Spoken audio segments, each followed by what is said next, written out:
Oh, hey guys! I'm your chemist for today, and our lesson is all about chemical reactions. But first, let's all refresh our minds and do a quick recap.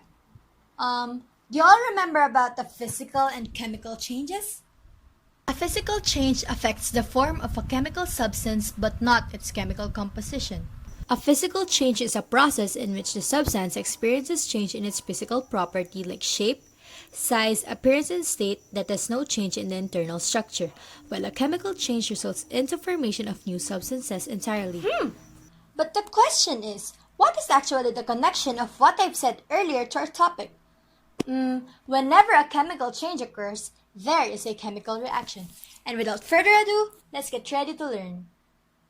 I know you have a lot of questions in your mind right now, such as what do we actually mean by chemical reaction and how would we know if a chemical reaction has already taken place? To answer your questions, watch this. Chemical reaction is a process in which one or more substance or the so-called reactants are mixed to another different substance.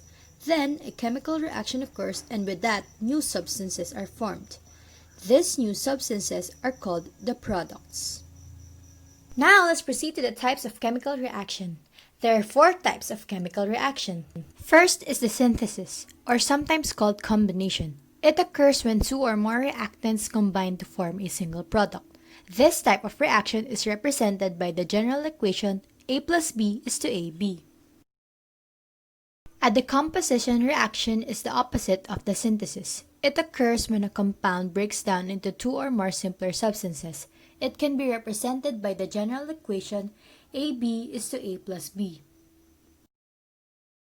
A single replacement reaction occurs when one element replaces another in a single compound. This type of reaction has the general equation A plus BC is to B plus AC. Lastly, a double replacement reaction occurs when two ionic compounds exchange ions. This produces two new ionic compounds and can be represented by the equation AB plus CD is to AD plus CB. For you to understand it easier and explain it simpler, I'll give you a situation. For example, I have boy 1 and girl 1. In a synthesis, boy 1 and girl 1 becomes together, and in a decomposition, boy 1 and girl 1 split separately. In a single replacement, the girl 1 and boy 1 is together, but then boy 2 replaces boy 1. While in a double replacement, girl 1 and boy 1 are together the same as girl 2 and boy 2, but when a double replacement occur, their partners will exchange. Girl 1 will be with boy 2, while girl 2 will be with boy 1. And that is chemical reaction. Easy, right? Thank you for watching!